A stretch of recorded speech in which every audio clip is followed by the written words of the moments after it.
సూర్యాపేట జిల్లాలో ఘోర రోడ్డు ప్రమాదం జరిగింది. బస్సుని ఒక ఐరన్ రాడ్ లోడ్ కంటైనర్ వెనక నుంచి ప్రైవేట్ ట్రావెల్స్ బస్సు వెనక నుంచి ఢీకొట్టింది. అయితే ఈ ప్రమాదంలో 6గురు మృతి చెందారు. మృతుల్లో 5గురు మహిళలున్నారు. మరో 20 మందికి తీవ్ర గాయాలయ్యాయి. దీంట్లో వెంటనే వాళ్ళందరినీ హాస్పిటల్కి తరలించారు. కోదాడ మండలం వారకుంట దగ్గర ఈ ఘటన జరిగింది. ప్రమాద సమయంలో బస్సులో 42 మంది ఉన్నారు.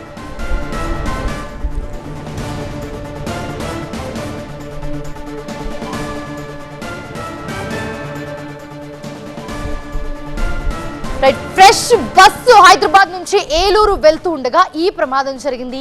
కంటైనర్లోని ఐరన్ రాడ్స్ బస్సులోకి గుచ్చుకోవడంతో ప్రమాద తీవ్రత మరింత పెరిగింది. పోలీసులు బస్సులో చిక్కుకున్న వాళ్ళందరినీ గంటకి పైగా రెస్క్యూ చేసి బయటకు తీశారు. మన కోదాడ ఏరియా హాస్పిటల్కి 19 కేసెస్ రావడం జరిగిందండి. 19 కేసెస్లో 6 కేసులు బ్రాడ్ డెత్ కేసెస్ అండి. అంటే రావడంతో వాళ్ళు అక్కడే చనిపోయి తీసుకొని వచ్చినారు మన దగ్గరికి. 6 డెడ్ బాడీస్. వారిలో 5గురు ఫీమేల్స్ అండి, 1 మేల్ అండి. అండ్ ఇంజూర్ అయినటువంటి వాళ్ళలో 13 మంది ఇంజూర్డ్ అండి. 13 మంది ఇంజూర్డ్స్లో మన హాస్పిటల్ అందరికీ ట్రీట్మెంట్ చేసాం. కావాల్సినటువంటి స్టెబిలైజేషన్ చేసాం. యాక్సిడెంట్ కేసెస్ అన్నిటికీ, ఫ్రాక్చర్స్ అన్నిటికీ ట్రీట్మెంట్ చేసాం. యాంటీబయాటిక్ చేసేసాం, సెలైన్లు వేసేసాం. అందరికీ స్టెబిలైజ్ అయినరు. వారిలో ఇప్పుడు ఇక్కడ ఉన్నటువంటి మా దగ్గర ఇప్పుడు 6 కేసెస్ ఉన్నారండి. అండ్ రెఫరల్స్ దాదాపుగా 7గురు రెఫరల్స్ అయినారండి. ఈ రెఫరల్స్ అయినటువంటి కేసు సూర్యాపేట జీజీహెచ్కి పంపించడం జరిగింది. ఘటనా స్థలాన్ని జిల్లా కలెక్టర్ పరిశీలించారు. అతి వేగమే ప్రమాదానికి కారణమని చెప్పారు. సాధారణంగా పొద్దున్న 5 నుంచి 5:15 లోపల ఇది జరిగిన ఒక ఇష్యూ. దీంట్లో ఇప్పుడు దాకా మనకి 6 మెంబర్స్ రిపోర్టెడ్ డెడ్ అనమాట. 5 ఫీమేల్స్, 1 మేలు.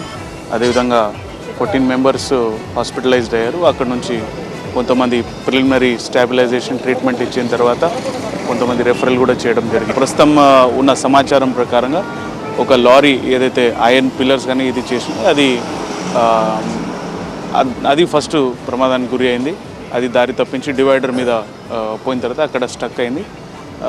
వెనక నుంచి ఈ వెహికల్ రావడం అండ్ అది సైడ్ నుంచి డాష్ కొట్టడం, అంటే వెహికల్ ఒక అడ్డంగా అంటే తేడాగా ఉన్నప్పుడు అది సైడ్ నుంచి ప్రమాదం జరిగింది. ఈ వెహికల్ కూడా సాధారణంగా వేగంగా ఉన్న మూలంగా ప్రమాదం ఇంత పెద్ద కావడం జరిగింది. ప్రమాద ఘటనకు అతి వేగమే కారణమన్నారు ఎస్పీ నరసింహ. ప్రమాద సమయంలో బస్సులో 42 మంది ప్రయాణికులు ఉన్నట్లు చెప్పారు ఆయన. సూర్యాపేట జిల్లా ద్వారకుంట దగ్గర జరిగినటువంటి ప్రమాదానికి సంబంధించి పూర్తి వివరాలు మనకి చెప్పేందుకు సూర్యాపేట జిల్లా ఎస్పీ నరసింహ గారు మనతో ఉన్నారు. సార్, అసలు ప్రమాదం ఏ సమయంలో జరిగింది, ఎంతమంది చనిపోయారు? మనకు తెల్లవారు గట్ల 5 నుంచి 5:10 మధ్యలో ప్రమాదం జరిగిన ఇన్ఫర్మేషన్ వచ్చింది. 5:15 నుంచి 5:20 ప్రాంతాల్లో పోలీస్ అక్కడికి రీచ్ చేసి ఇమ్మీడియట్లీ క్షతగాత్రుల్ని మనం షిఫ్ట్ చేయడం జరిగింది. అదేవిధంగా ఇక్కడ కోదాడ గవర్నమెంట్ హాస్పిటల్కి షిఫ్ట్ చేయడం జరిగింది. ఇందులో 5గురు మహిళలు, 1 జెంట్ మృతి చెందడం జరిగింది. ఒక 14 మంది ఇంజూర్ అయింది. అందులో 1-2 మెంబర్స్ సీరియస్ ఉంది. బెటర్ ట్రీట్మెంట్ కోసం సూర్యాపేట జీజీహెచ్ కొంతమందిని విజయవాడకు పంపించడం జరిగింది. మృతుల వివరాలు తెలిసింది సార్, చనిపోయిన 6గురు వివరాలు ఇంకా మనకు పూర్తి స్థాయిలో తెలియదు. మొత్తము ప్రమాదం జరిగినప్పుడు 42 మంది ఉన్నట్టు మనకు తెలుస్తుంది. ఆ 42 మందిలో ఈ 6గురు వివరాలను మనం రాబడతా ఉన్నాం. అది అండర్ ప్రాసెస్లో ఉంది. అంటే ప్రమాదానికి ప్రధాన కారణం ఏమంటే ప్రాథమికంగా దర్యాప్తు లేదు. అంటే ఇందులో లారీ ఏదైతే ఉందో అది ఐరన్ పిల్లర్స్ని, ఇండస్ట్రీస్ కోసం వాడే ఐరన్ పిల్లర్స్ని క్యారీ చేస్తూ హెవీ లోడ్తో వెళ్తున్నటువంటి లారీ ఫస్ట్ అది గతి తప్పి డివైడర్ని ఎక్కడం జరిగింది. సగం డివైడర్ పైన, సగం రోడ్డు పైన ఉంది. అది గమనించని ఈ bus driver, fresh bus travels private bus driver అతి వేగంతో వచ్చి దీన్ని బ్యాక్ సైడ్ నుంచి డాష్ ఇవ్వడం వల్ల ఆ ఐరన్ పిల్లర్స్ అన్నీ వచ్చి బస్సులో రైట్ సైడ్ కూర్చున్న ప్యాసింజర్స్కి ఇంపాక్ట్ ఎక్కువగా ఉంది. ప్రతి ట్రావెల్ బస్ చూసుకుంటే ఈ నేషనల్ హైవే మీద ప్రతిసారి ఏదో ఒక ప్రమాదం జరుగుతూనే ఉంది, మృతుల సంఖ్య పెరుగుతూనే ఉంది.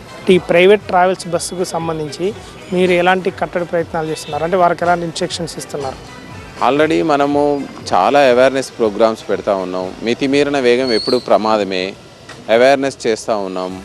ఇవి మనం కొన్ని కంటి పరీక్షలు కూడా చేయించినాం పోలీస్ తరపున, వాళ్ళకి అవేర్నెస్ చేయించినాం. కాషన్ బోర్డ్స్ పెట్టినాం ఇంపార్టెంట్ ప్లేస్లలో. అదేవిధంగా మనము ఎన్ఫోర్స్మెంట్ కూడా స్టార్ట్ చేస్తాం. ఎక్కడ పడితే అక్కడ విచ్చలవిడిగా పార్కింగ్ చేసే వాళ్ళ మీద కూడా ఎన్ఫోర్స్మెంట్. అయినా కూడా ప్రమాదాలు జరుగుతున్నాయంటే ఓన్లీ మానవ తప్పిదాలే మనకు ఎక్కువగా అనిపిస్తున్నాయి. దాన్ని మనం అవేర్నెస్ ఎడ్యుకేషన్ ద్వారా కొంత తగ్గియడానికి అవకాశం ఉంది. ఈ ప్రైవేట్ ట్రావెల్ బస్సుకు సంబంధించి ఈ స్పీడ్ లాక్ కూడా అనేది ఉండాలి. అంటే మితిమీరిన వేగంతో ప్రైవేట్ ట్రావెల్ బస్సులు వెళ్తున్నాయి, వాటికి కూడా స్పీడ్ లాక్ కూడా ఉండాలనేది ఒకటి సామాన్య ప్రజల నుంచి వస్తుంది. ఇప్పుడు దానికి సంబంధించి అది స్టేట్ లెవెల్లో ఆఫీసర్స్ అది ప్రొసీజరల్ విధానపరంగా నిర్ణయాలు తీసుకుంటారు. సో దాన్ని మనకి ఎంత స్పీడ్ ల్యాక్ అనేది వాళ్ళు రెగ్యులేట్ చేస్తారు. అంటే అనుభవం లేని డ్రైవర్లను పెట్టడం, అదేవిధంగా సింగిల్ డ్రైవర్లు ఉండటం వల్ల మాత్రం ప్రమాద తీవ్రత కూడా ఎక్కువగా పెరుగుతుందని మాత్రం ఇక్కడ అంటున్నారు. వీడియో జర్నలిస్ట్ సత్యనారాయణతో శ్రీధర్, TV9 కోదాడ నుంచి. మా సిస్టర్ అండి, మేరీ జోస్న, ప్యాసింజర్ నేమ్ వచ్చేసి మా సిస్టర్ అవుతుంది అనమాట. సో వాళ్ళు 2.5 years అవుతుంది వాళ్ళకి మ్యారేజ్ అయ్యి. సో వాళ్ళిద్దరు ఏంటంటే ఫ్రీక్వెంట్గా విజయవాడ హైదరాబాద్ జాబ్ నిమిత్తం ట్రావెల్ అవుతూ ఉంటారు అనమాట. సో అంటే ఒక 2 days ఇక్కడ విజయవాడలో ఉండి, లేదంటే ఒక 2 days హైదరాబాద్లో ఉండి రిమైనింగ్ డేస్ విజయవాడలో వర్క్ ఫ్రమ్ హోమ్ చేయడం అలా చేస్తూ ఉంటారు. సో ఆ పరిధిలోనే ఆవిడ యాక్చువల్లీ మన సాటర్డేనే రావాలి విజయవాడ, బట్ ఏంటంటే మండే ట్యూస్డే కూడా చూసుకొని అటెస్ట్ వచ్చి 5 days చేసి ఈ వీక్ అంతా విజయవాడలో ఉండొచ్చు కదా అన్నట్టు ఆలోచనతో నిన్న నైట్ ఆఫీస్ చూసుకొని అరౌండ్ 11:45 12కి బస్ బోర్డ్ అయిందనమాట. బస్ ఎక్కిన తర్వాత మాకు వీడియో కాల్ మాట్లాడింది. సో వాళ్ళిద్దరికి ఒక 1.5 year బాబు ఉన్నాడు. సో వాడితో వీడియో కాల్ మాట్లాడింది, అంతా బాగానే ఉంది. సో మాకు అరౌండ్ 4:48కి ఆవిడ ఫోన్ నుంచి క్రాష్ అలర్ట్ మెసేజ్ వచ్చిందండి. ఆవిడ వాడేది ఐఫోన్. సో దానివల్ల మాకు ఏంటంటే ఎమర్జెన్సీ కాంటాక్ట్స్ ఏమైతే ఉన్నాయో వాటికి మెసేజ్ వచ్చింది. సో ఇలా crash detected SOS, Joshna called emergency service after iPhone detected A crash, you will receive this message because Joshna has listed you in the contact. So ఏదో ఆపద జరిగింది అని చెప్పి మాకు 2 మెసేజ్లు వచ్చి అలర్ట్, లొకేషన్ వచ్చింది. బస్సు ప్రమాదంపై అక్కడి పరిస్థితిని మా కరెస్పాండెంట్ శ్రీధర్ అందిస్తారు. సూర్యాపేట జిల్లా ద్వారకొంట శివార్లో జరిగినటువంటి బస్సు ప్రమాదంలో ప్రస్తుతం మనం బస్సులో ఉన్నాం, చూసుకోవచ్చు. బస్సు మొత్తం కూడా దాదాపుగా పూర్తిగా నుజ్జు అయిన పరిస్థితి నెలకొంది. ముందు భాగం చూసుకుంటే మాత్రం పైన టాప్ నుంచి కింద వరకు కూడా పూర్తిగా నుజ్జు అయిపోయింది. ప్రయాణికుల బట్టలు మొత్తం కూడా చూసుకోవచ్చు, బట్టలు కానీ చెప్పులు కానీ మొత్తం కూడా పూర్తిగా చిందర వందరగా పడ్డ పరిస్థితులు మాత్రం ఇక్కడ నెలకొన్నాయి. సీట్లు మొత్తం కూడా దాదాపు సగం వరకు, దాదాపు మధ్యలో వరకు కూడా సీట్లన్నీ కూడా పూర్తిగా దుగ్గు అయిపోయినాయి. మొత్తం కూడా ప్రమాద తీవ్రతకు మాత్రం ఆ సమయంలో భీములు మొత్తం కూడా ఐరన్ భీములు మొత్తం కూడా లోపలికి వచ్చి పడడంతో లోపల బస్సు లోపల మొత్తం కూడా అద్దాలు మొత్తం కూడా పూర్తిగా పగిలిపోయి మధ్యలో పడ్డాయి. అదేవిధంగా సీట్లు మొత్తం కూడా పూర్తిగా నుజ్జు అయిపోయిన పరిస్థితి నెలకొంది. ఇక్కడ మొత్తం బస్సు ప్రమాద తీవ్రత మాత్రం చాలా ఎక్కువగా ఉందని చెప్పుకోవచ్చు.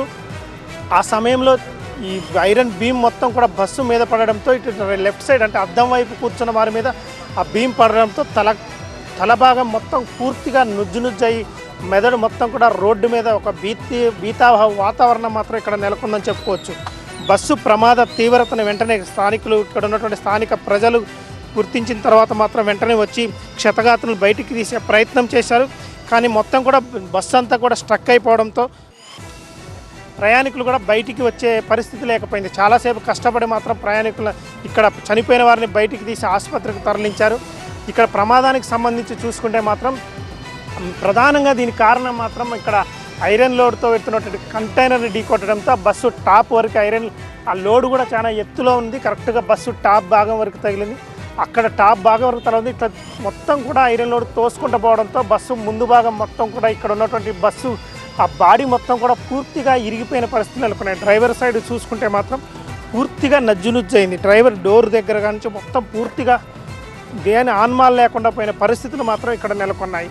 బస్సు తీవ్రత చాలా ఎక్కువగా ఉందని మాత్రం ఇక్కడ ఉన్నటువంటి అధికారులు కూడా అంటున్నారు. అతివేగం దీనికి ప్రధాన కారణం అతి వేగం మాత్రం ఇక్కడ అధికారులు మాత్రం ప్రాథమికంగా నిర్ధారించారు. దాంతోపాటు బస్సు ముందు వెళ్తున్న కంటైనర్ కూడా అతివేగంతో పాటు దానికి ఆ కంటైనర్ మీద ఉన్నటువంటి ఐరన్ బీమ్స్కి అజాగ్రత్తగా వాటిని కట్టినట్టు తెలుస్తుంది. చాలా జాగ్రత్తగా, ఎందుకంటే హెవీ లోడ్తో వెళ్తుంది, చాలా దూర ప్రయాణం చేయాలి, వాటిని ఐరన్ గొలుసులతో బంధించాలి. కానీ వాటిని చాలా అజాగ్రత్తగా కట్టడం వల్ల కూడా ప్రమాద తీవ్రత పెరిగిందని మాత్రం ఇక్కడ అధికారులు గుర్తించారు.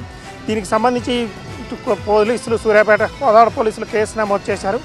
పూర్తి దర్యాప్తు చేసిన తర్వాత దీన్ని ప్రాథమికంగా విచారించే అవకాశం కనిపిస్తుంది. వీడియో జర్నలిస్ట్ సత్యనారాయణతో శ్రీధర్, టీవీ9 కోదాడ నుంచి. రైట్, చూస్తారు కదా బస్సు సిచ్యువేషన్ ఏ విధంగా ఉందో. బస్సు సిచ్యువేషన్ ఇలా ఉంటే బస్సులో ఉన్న వాళ్ళ పరిస్థితి ఏ విధంగా ఉంటుంది? హుటాహుటిన వాళ్ళందరినీ హాస్పిటల్కి తరలించారు, ట్రీట్మెంట్ అందుతుంది వాళ్ళందరికీ.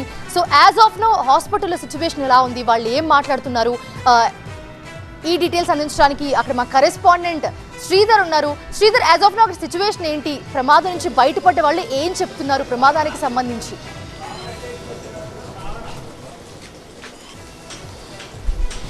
ప్రమాదం జరిగిన తర్వాత 20 మందిని ప్రభుత్వ ఆసుపత్రికి తరలించారు. ఇక్కడ కోదాడలో ఉన్నటువంటి ప్రభుత్వ ఆసుపత్రికి తరలించారు. 6 మృతదేహాలను మార్చికి తరలించారు. ఇప్పటికే 4 గుర్తించిన పరిస్థితి నెలకొంది. మరో 2 మృతదేహాలను గుర్తించాల్సిన అవసరం ఉంది. మృతుల కుటుంబ సభ్యులకు కూడా సమాచారం అందించారు.